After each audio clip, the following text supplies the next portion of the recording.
Praise the lord. ప్రభువును రక్షకుడైన యేసుక్రీస్తు నామములో మీ అందరికీ నా యొక్క వందనాలు.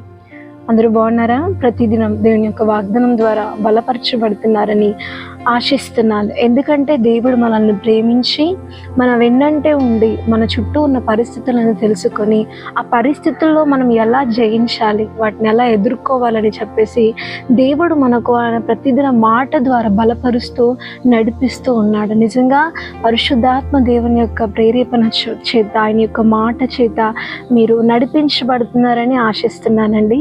మరి ఈ ఉదయకాల సమయంలో దేవుని యొక్క వాగ్దానాన్ని చదువుకుందాము.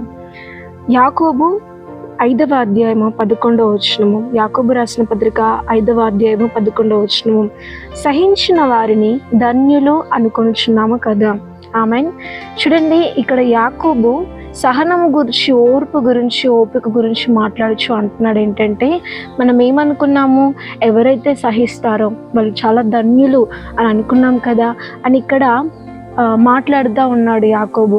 నిజంగా సహించేవారు ఎవరు అని అంటే ధన్యులు అని ఇక్కడ రాయబడి ఉంటుంటే ఆ అదృష్టం, ఆ ధన్యత కొంతమందికే ఉంటుంది. ఒక మాటలో చెప్పాలంటే సహనం అనేది ఒక వరం అండి. ఆ వరం అందరికీ ఉండదు.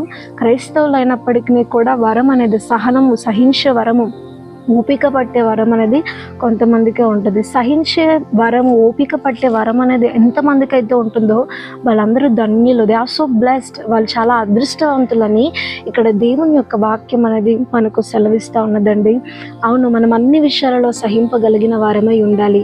చూడండి, ఈరోజు నీ జీవితంలో బాధలు, శ్రమలు వస్తున్నాయని అంటే, ఎన్నో శోధనలు వస్తున్నాయని అంటే, అవి కొన్ని దేవుడి దగ్గర నుండి పరీక్ష రూపకంగా వస్తున్నాయనంటే, దేవుడు నీకే ఎందుకు ఆ శోధనలు పెడతాడంటే, నీలోనే ఆ సహించే తత్వం ఉంది కాబట్టి నీకే ఆ శోధన.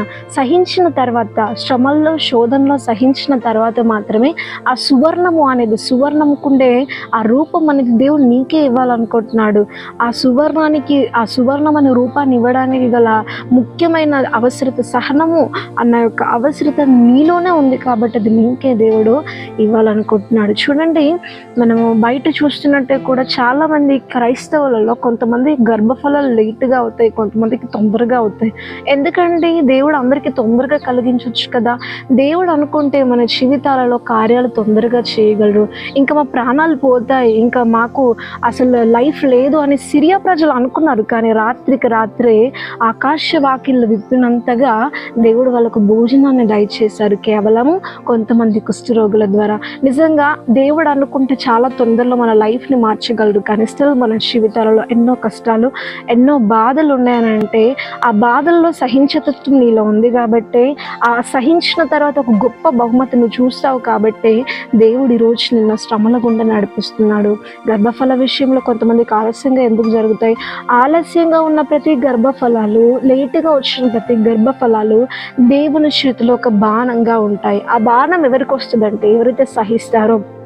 కొంతమంది 10 సంవత్సరాలు, 5 సంవత్సరాలు, 7 సంవత్సరాలు సహించిన వారికి లేటుగా వచ్చిన గర్భఫలాలు చాలా అంటే చాలా విలువగలిగిన గర్భఫలాలు. గర్భఫలం ఆలస్యమైనప్పుడు లేటుగా సహించతత్వం కొందరికే ఉంటుంది కాబట్టి, సహించతత్వం ఎందరికైతే ఉంటుందో వాళ్ళకు మాత్రమే దేవుని చేతిలో బాణం వంటి గర్భఫలాలను ఇస్తాడండి. కాబట్టి గర్భఫల విషయాలలో కాదండి, ఇంకెన్నో విషయాలలో సహనము మీలో ఉంటే అన్నిటిని మీరు దాటుకోగలుగుతారు. సహనము మీలో ఉంటే ధన్యమైన జీవితంలో అనేక ప్రతిఫలాలు మీరు పొందుకుంటారు. అట్టి వరాన్ని దేవుడిని అందరికీ ఇచ్చిన గాక. ఆమేన్. ప్రార్థన చేసుకుందాం. పరలోకమందున్న మా తండ్రి, నీకు మహిమ కలుగును గాక. చాలా చక్కటి వాగ్దానాన్ని మాకు అందించావు. నిజంగా సహించిన వారు ధన్యులు అని ఈరోజు మాకు వాగ్దానం చేస్తున్నావు. ఆ ధన్యతని మీరు మాకు ఇవ్వాలని అనుకుంటున్నారు కాబట్టి ఆ సహనము తండ్రి యేసయ్య మేము కలిగి ఉండాలని మాకు మీరు జ్ఞాపకం చేస్తున్నారు. నిజంగా సహించిన, నిజంగా తండ్రి ఎంతోమంది భక్తులు తండ్రి గొప్ప ఆకాశం ముందు నాస్తున్న ధన్యతను వాళ్ళ వారి జీవితంలో పొందుకున్నారు.